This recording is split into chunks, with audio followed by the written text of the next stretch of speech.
हम लोग अभी कक्षा 6 के सिविक्स यानी कि नागरिक शास्त्र के अध्याय संख्या 4 यानी कि सरकार की बात कर रहे हैं, गवर्नमेंट की बात कर रहे हैं। और मैं अभी से पहले, आज की कक्षा से पहले 3 कक्षा ले चुका हूं इस अध्याय का, जिसमें हम लोगों ने बात की सरकार के बारे में और सरकार से जुड़े हुए उन सारे पहलुओं के बारे में जो कि आप लोगों को पारस प्रकाशन और पीएसबीआई के अनुसार पढ़ने हैं। अभी जो आप सामने स्मार्ट बोर्ड पर दिख रहे हैं, जो लिखा हुआ, यह पारस प्रकाशन के पुस्तक के अनुसार है, जो कि आप लोग अपने पुस्तक में भी देख सकते हैं। इस कक्षा में अब हम लोग आगे बढ़ते हैं। यह हम लोग की चौथी कक्षा होगी इस अध्याय की, जहां पर हम लोग बात करेंगे और democratic government as a constitutional government की, जो कि हम लोगों ने पिछले कक्षा में शुरू किया था ये टॉपिक। अब इसी को आगे बढ़ाते हैं। हम लोगों ने बात किया था पिछले कक्षा में और मैंने आपको बताया था कि कैसे एक लोकतांत्रिक सरकार संवैधानिक सरकार के तौर पर कार्य करती है, कैसे एक डेमोक्रेटिक गवर्नमेंट जो है वो कॉन्स्टिट्यूशनल गवर्नमेंट के तौर पर पेश होती है और कैसे कार्य करती है और इसके पीछे का कंसेप्ट क्या है। अब हम लोग आगे बढ़ते हैं और रीड आउट करते हैं। The constitution mention the power function of the government. जो संविधान है वह बताता है कि एक सरकार का क्या शक्ति है और क्या क्या उसके कार्य हैं। आगे, it also ensure the freedom of the citizen. इसी कॉन्स्टिट्यूशन के अनुसार और इसी गवर्नमेंट के अनुसार, सरकार के अनुसार और संविधान के अनुसार जो नागरिकों की जो स्वतंत्रता है उसको भी ध्यान में रखा जाता है। आगे, beside the constitution limit the power of the government. इसके साथ साथ और इसके अलावा जो संविधान है वो पावर ऑफ द गवर्नमेंट यानी कि सरकार की शक्ति को सीमित करता भी है, सीमित भी करता है और नियंत्रित भी करता है, ताकि जो सरकार है वो लिमिट से बाहर ना जाए, बियॉन्ड लिमिट ना जाए। आगे, the government can not violate the constitution. वही चीज है कि आगे बात यही हो रही है कि एक सरकार जो है वो लोकतांत्रिक सरकार जो है वो कॉन्स्टिट्यूशनल सरकार होती है, इसलिए जो सरकार है उसको कॉन्स्टिट्यूशन को वायलेट यानी कि उसको नजरअंदाज या फिर उससे बियॉन्ड नहीं जाना होगा, नहीं जाना चाहिए। अगर वो बियॉन्ड जाती है तो फिर वो इलीगल और अनकॉन्स्टिट्यूशनल हो जाता है। फिर वहां पे जुडिशियरी का रोल आता है, सुप्रीम कोर्ट और हाई कोर्ट और बाकी जितने भी कोर्ट्स हैं वो सारे फिर वहां पर नेसेसरी करेक्टिव एक्शन यानी कि सुधार के लिए फिर आते हैं, पनिशमेंट के लिए आते हैं। चाहे वो सरकार को देना हो पनिशमेंट, चाहे वो आम जनता को देना हो पनिशमेंट, सबके लिए न्यायालय है। और भारत का सर्वोच्च न्यायालय जो है वो सुप्रीम कोर्ट यानी कि सर्वोच्च न्यायालय कहलाता है। भारत का सबसे ऊपर वाला, सबसे ऊंचा न्यायालय जो है, जो केंद्रीय न्यायालय है, उसको हम लोग सुप्रीम कोर्ट ऑफ इंडिया यानी कि भारतीय सर्वोच्च न्यायालय कहते हैं। जबकि राज्य का जो सबसे ऊपर वाला न्यायालय होता है उसको हम लोग उच्च न्यायालय यानी कि high court of that state कहते हैं। आगे, और democratic government respect the constitution and ensure the freedom and right of the people. एक लोकतांत्रिक सरकार को संविधान का सम्मान करना आना चाहिए, करना चाहिए और करती है, और साथ ही साथ जो नागरिकों का, जो जनता का, जो लोगों का जो स्वतंत्रता है उसका भी ध्यान रखती है सरकार। आगे, now we will discuss other form of government. अब हम लोग बात करेंगे कुछ और तरीके की सरकार की, यानी कि सरकार सिर्फ लोकतांत्रिक ही नहीं होती है। हम लोगों ने बात किया था कि ऑटोक्रेसी भी सरकार चलाने का एक तरीका होता है। तो खुला साम्राज्य, जिसको अंग्रेजी में फ्री रेन, REIN और FREE, फ्री रेन, खुला साम्राज्य, ये दोनों भी अलग अलग तरीके के और भी अलग अलग तरीके होते हैं, प्रकार होते हैं सरकार चलाने के, यानी कि फंक्शन ऑफ द गवर्नमेंट के अंतर्गत। आगे, इन द पास्ट, अगर बीते जमाने की बात करें यानी कि भूतकाल की बात करें, तो देयर वाज मोनार्की सिस्टम। उस समय मोनार्की सिस्टम था। मोनार्की क्या होता है? तो monarchy means a government ruled by a king. Monarchy का मतलब होता है जहां पर राजा जो है वो सरकार चलाता है, साम्राज्य। आगे, monarchy means a government rule by a king. The king is not bound to follow the constitution. जो किंग हुआ करते थे या फिर जो किंग होते हैं, अभी भी होते हैं, अभी भी बहुत सारे जगह पे मोनार्की है बहुत सारे देशों में। तो जो किंग होते हैं मोनार्की के अंतर्गत, वो कॉन्स्टिट्यूशनली बाइंड नहीं होते हैं, बाउंड नहीं होते हैं, वो संविधान के बियॉन्ड भी जा सकते हैं, क्योंकि उनके लिए संविधान होता ही नहीं है। वो अपने तरीके से अपने सुविधा के अनुसार अपना सरकार चलाते हैं, अपना शासन प्रशासन चलाते हैं, वहां पर संविधान की बात, कॉन्स्टिट्यूशन की बात नहीं होती है।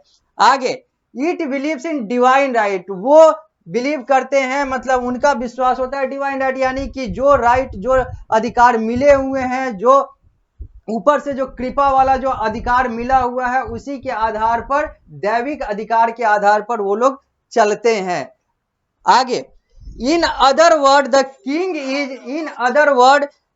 King is the representative of the God. दूसरी भाषा में सीधा सीधा कहें, बिना लाग लपेट के, तो जो किंग होते हैं वो अपने आप को या फिर उनकी प्रजा जो है वो उनको क्या मानती है, तो वो मानती है कि ये भगवान के दूत हैं, जो हम लोगों को मार्गदर्शन देंगे, हम लोगों को दिशा निर्देश देंगे। आगे, कॉन्स्टिट्यूशनल मोनार्की की बात करते हैं। यहां पर अब हम लोग बात करते हैं कॉन्स्टिट्यूशनल मोनार्की की, यानी कि संवैधानिक साम्राज्य की। तो इन यूके, यानी कि यूके का मतलब है यूनाइटेड किंगडम। अब यहां पर बात आती है यूके की, बात यूके की आती है, बात ब्रिटेन की आती है, बात इंग्लैंड की आती है। और कहीं ना कहीं अगर बड़े स्तर पर देखा जाए तो तीनों एक ही हैं, तीनों एक दूसरे के सिनोनिम, यानी कि हिंदी में पर्यायवाची के तौर पर प्रयोग होते हैं। चाहे वो यूनाइटेड किंगडम शॉर्ट फॉर्म में यूके कह लें, या ब्रिटेन कह लें, यहां तक कि ग्रेट ब्रिटेन भी कह लें और इंग्लैंड कह लें, सब जो है वो एक ही माने जाते हैं। माना जाता है कि ये सब एक दूसरे के पर्यायवाची शब्द हैं, सबका मतलब एक ही है। लेकिन अगर हम सही तरीके से देखें तो चारों जो हैं वो अपने आप में अलग अलग हैं, चारों जो हैं अपने आप में डिफरेंशिएट करते हैं। इंग्लैंड जो है वो एक देश है, जबकि ब्रिटेन जो है वो ग्रुप ऑफ नेशन है, कुछ देशों का समूह है। इंग्लैंड एक देश है जिसकी राजधानी लंदन है, जबकि ब्रिटेन जो है वो इंग्लैंड के साथ कुछ और देशों का समूह है। मैं इन सारी चीजों को डिटेल में तब आऊंगा जब हम लोग ये चीज पढ़ेंगे, जीके में भी पढ़ेंगे और यहाँ पर हम लोग सोशल साइंस में भी पढ़ेंगे। लेकिन यहाँ पर बस इतना जान जाते हैं कि इंग्लैंड एक देश है, ब्रिटेन, यूके, ग्रेट ब्रिटेन, ये सब कॉम्बिनेशन ऑफ नेशन है। यहाँ पर दो या दो से ज्यादा देशों का समूह है, यानी कि ये कॉम्बिनेशन ऑफ नेशन है। लेकिन इन सिंपल वर्ड अगर देखा जाए तो UK, Britain, great Britain, England सब एक ही है। तो यहीं पर बात हो रही है इन यूके, यानी कि यहाँ पर इंग्लैंड की ही बात हो रही है, यहाँ पर ब्रिटेन की ही बात हो रही है, यहाँ पर ग्रेट ब्रिटेन की ही बात हो रही है। सब कुछ यहाँ पर एक ही माना जाता है, जबकि चारों जो है वो अलग अलग हैं, देश सिर्फ इंग्लैंड है। तो आगे बढ़ते हैं। इन यूके, यहाँ पर यूके का मतलब इंग्लैंड मान लीजिए, ब्रिटेन मान लीजिए, जो मानना है सब एक ही है, यहाँ पर सब सिनोनिम्स के तौर पर प्रयोग हो रहे हैं। तो in UK the monarchy rule according to the constitution. UK में क्या होता है, इंग्लैंड में क्या चलता है, तो वहां पे मोनार्की रूल चलता है, संविधान के अनुसार मोनार्की रूल चलता है। हम लोगों ने देखा था कि मोनार्की का मतलब क्या है, कि यहाँ पर भगवान के दूत माने जाते हैं राजा, और राजा का शासन होता है। जबकि यहाँ पर बात आ रही है कॉन्स्टिट्यूशनल मोनार्की की, वहां पर था कि जब भगवान के दूत हैं और वो डिवाइन राइट उनको मिला हुआ है, तो वहां पर संविधान की बात नहीं होती है। लेकिन फिर भी, क्योंकि असल डेफिनेशन मोनार्की का वही कहलाता है कि वहां पर किंग जो होता है वही सर्वे सर्वा होता है, वही सरकार होता है, वही राजा होता है। किंग को हिंदी में राजा कहते ही हैं, और उनके पास डिवाइन राइट होता है, दैविक अधिकार होता है, क्योंकि वो अपने आप को भगवान के दूत के तौर पे अपने आप को बताते हैं, या फिर लोग, प्रजा जो है उनको मानती है। और वहां पर कॉन्स्टिट्यूशन की बात नहीं होती है। लेकिन कुछ ऐसे भी कंसेप्ट है जहां पे कॉन्स्टिट्यूशनल मोनार्की होती है, जहां पे संविधान को ध्यान में रखते हुए मोनार्की सिस्टम, यानी कि साम्राज्यवाद सिस्टम, यानी कि राजा वाला सिस्टम चलता है, जिसमें इंग्लैंड की बात हो रही है। और हम लोग इंग्लैंड की बात इसलिए करते हैं, भारत वाले इंग्लैंड की बात इसलिए करते हैं, क्योंकि अगर गवर्नमेंट और कॉन्स्टिट्यूशन की बात की जाए तो सब कुछ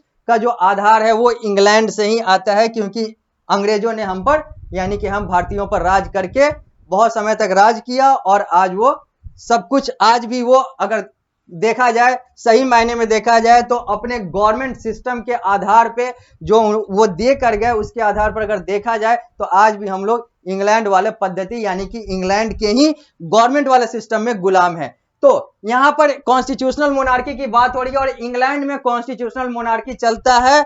वहां पर कॉन्स्टिट्यूशन के आधार पर मोनार्की चलता है, वहां पर संविधान के अनुसार साम्राज्य यानी कि राजा का कंसेप्ट चलता है, किंग का कंसेप्ट चलता है। It is also a form of democratic government, ये एक लोकतांत्रिक सरकार का ही एक रूप है, एक प्रारूप है। The prime minister is elected by the people and the leader of the majority party. जो प्राइम मिनिस्टर होता है, जो प्रधानमंत्री होता है, वो लोगों के द्वारा चुना जाता है, और जो मेजोरिटी पार्टी होती है, जो सबसे ज्यादा जो पार्टी के पास सांसद होते हैं, उसी का प्राइम मिनिस्टर यानी कि प्रधानमंत्री बनता है। सेम जो भारत में चलता है, क्योंकि भारत जो है वो इंग्लैंड से चलता है। भारत का जो कॉन्स्टिट्यूशनल जो सेटअप है वो इंग्लैंड से चलता है, भारत इंग्लैंड से नहीं चलता है। भारत का गवर्नमेंट जो स्ट्रक्चर है वो इंग्लैंड से चलता है, यानी कि इंग्लैंड वाले प्रारूप में चलता है। The queen status is hereditary. जो क्वीन है, यहां पर जो क्वीन, यही किंग और क्वीन वाला कंसेप्ट है। तो यहां पर जो क्वीन है, जो महारानी है, उसका जो स्टेटस होता है वो अनुवांशिक होता है, हेरिडेटरी होता है, चला आ रहा है, उन्हीं के परिवार से उन्हीं का उत्तराधिकारी बनेगा और वही सर्वे सर्वा होता है। जैसे भारत में राष्ट्रपति होते हैं फर्स्ट पर्सन, उसी तरीके से इंग्लैंड में क्वीन होती है first person. 10 both the system prevail, इसलिए यहां पर मोनार्की भी चल रहा है और डेमोक्रेसी भी चल रहा है, यानी कि कॉन्स्टिट्यूशनल मोनार्की चल रहा है। यहां पर रानी भी है, यहां पर प्रधानमंत्री भी है। तो प्रधानमंत्री और रानी दोनों के कंसेप्ट को अगर मिला लिया जाए तो इसको कॉन्स्टिट्यूशनल मोनार्की या फिर डेमोक्रेटिक कॉन्स्टिट्यूशनल मोनार्की कह सकते हैं। जहां पर अगर एक उदाहरण लिया जाए तो इंग्लैंड, यूके, यूनाइटेड किंगडम आता है। 10 both the system prevail, it is a constitutional monarchy, इसी को कॉन्स्टिट्यूशनल मोनार्की यानी कि संवैधानिक साम्राज्य कहते हैं। Queen is the head of the nation and prime minister is the head of the government. जो क्वीन होती है वो देश की प्रथम होती है, यानी कि देश की मुखिया होती है। जो महारानी होती है वो देश की मुखिया होती है। ऐसे वाले कंसेप्ट में जो कि इंग्लैंड में चल रहा है, देश की मुखिया होती है, जबकि जो प्रधानमंत्री होता है वो सरकार का मुखिया होता है, सरकार का हेड होता है, सरकार का सर्वे सर्वा होता है। तो ये क्वीन विक्टोरिया है जो कि इस चित्र में दिख रही है आप लोगों को, ये आप अपने पुस्तक में भी देख सकते हैं। तो अब हो गया कॉन्स्टिट्यूशनल मोनार्की के बाद अब हम लोग बात करते हैं डिक्टेटरशिप का। डिक्टेटरशिप को हम लोग दूसरी भाषा में ऑटोक्रेसी भी कहते हैं और हिंदी में तानाशाही कहते हैं। अब तानाशाही की बात कर लें, हम लोगों ने इंग्लैंड को देखा, अब इंग्लैंड के बाद आते हैं जर्मनी। ये भी यूरोप में ही है, इंग्लैंड भी यूरोप में ही है अगर महादेश की बात करें तो। जर्मनी आते हैं और जर्मनी की बात करते हैं और जर्मनी के एक डिक्टेटर अडोल्फ हिटलर की बात करते हैं। तो यही है चित्र अडोल्फ हिटलर का, जो कि इस चित्र में दिख रहे हैं, यही अडोल्फ हिटलर हैं। अब हम लोग बात करते हैं डिक्टेटरशिप के कंसेप्ट का। इन दिस गवर्नमेंट, इस तरह के सरकार में all the power is exercise by one leader and one party. यहां पर जो भी शक्ति निहित होती है वो एक इंसान में, एक नेता में और एक राजनीतिक दल में ही निहित होती है, और वही अपने अनुसार अपने देश को, अपने गवर्नमेंट को यानी कि अपने सरकार को, अपने नेशन को चलाता है या चलाती है। आगे या चलाते हैं। Everybody follow the order of the dictator. हर इंसान को, हर व्यक्ति को अपने डिक्टेटर यानी कि अपने तानाशाह के जो कहेगा उसके अनुसार चलना होगा, यानी कि उसके नियम का पालन करना होगा।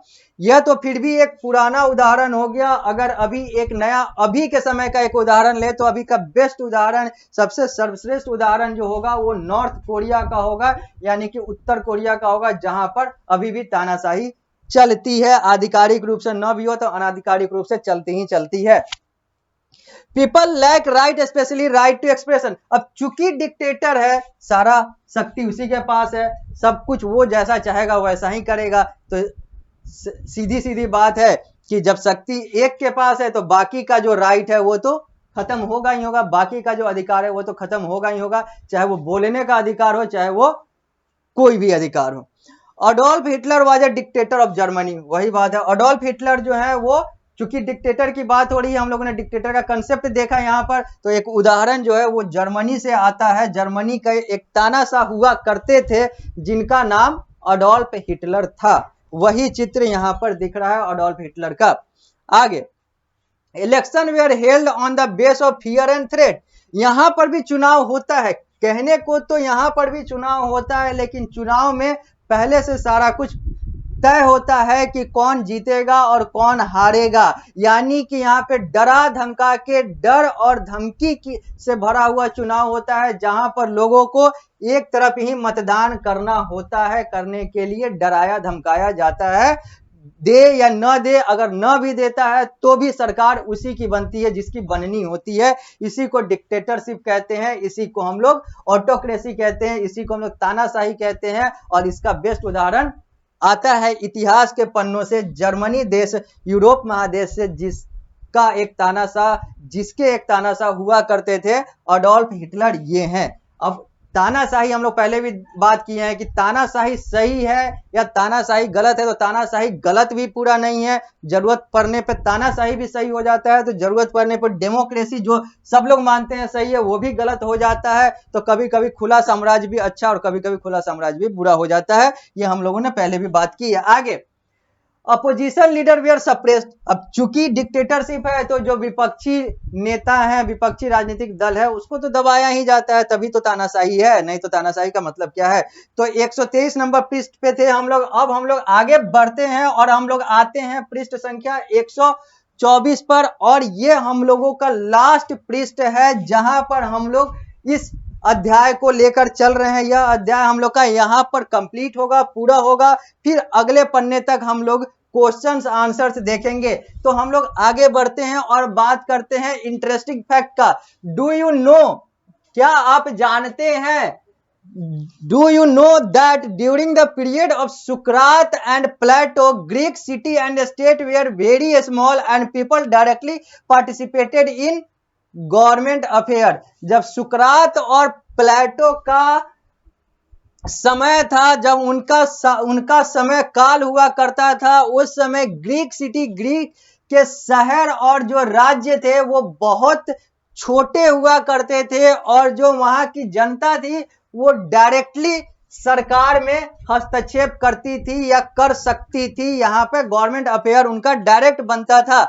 It was direct democracy. इसको हम लोग डायरेक्ट डेमोक्रेसी यानी कि सीधा लोकतंत्र कहते हैं। यानी कि यहाँ पर जो जनता होती है वो डायरेक्ट सरकार चला सकती है, क्योंकि ऐसे जगह पर एरिया बहुत कम होते हैं और सरकार वहां पर चलाई जाती है। तो ग्रीक का एक उदाहरण आता है जहां पर सुकरात और प्लेटो की बात करते हैं, तो उस समय, उनके समय में क्या हुआ करता था, तो डायरेक्ट डेमोक्रेसी हुआ करता था ग्रीक में। Now it is not possible for all to participate in government affair, today we have in indirect democracy.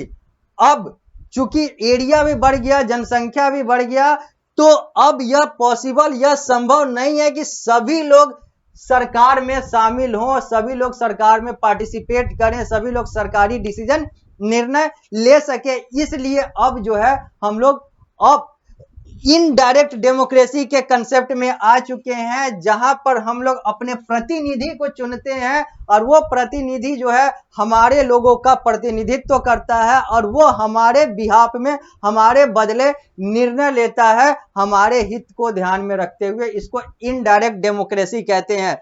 अब हम लोग आगे बढ़ते हैं और बात करते हैं केस स्टडी का, द सफ्रेजेट मूवमेंट। अब यहां पर हम लोग बात करेंगे एक ऐसे केस स्टडी का जहां पर हम लोग जानेंगे कि ये क्या है, और यहां पर हम लोग देखेंगे कि कैसे गवर्नमेंट जो है वो वर्क करती है, सक्सेसफुली वर्क करती है या फिर सक्सेसफुली वर्क नहीं करती है। तो इस अध्याय में इतना ही। जब हम लोग इस कक्षा में इतना ही, इस अध्याय के इस कक्षा में इतना ही। जब हम लोग अगली कक्षा में मिलेंगे तो इस अध्याय को आगे बढ़ाएंगे और पूरा कर लेंगे। यानी कि अगला कक्षा इस अध्याय का अंतिम कक्षा होगा, कक्षा 5 होगा, ये कक्षा 4 है, कक्षा 5 अंतिम होगा, जहां पर हम लोग केस स्टडी करेंगे, और केस स्टडी के बाद हम लोग क्विक रिकॉल करते हुए पूरे अध्याय का फिर क्वेश्चन आंसर यानी कि प्रश्न उत्तर को देखेंगे, और फिर हमारा यह अध्याय कंप्लीट हो जाएगा, पूरा हो जाएगा। तो इस कक्षा में इतना ही। जब हम लोग अगली बार मिलेंगे तो इस अध्याय को आगे बढ़ाएंगे और पूरा करेंगे।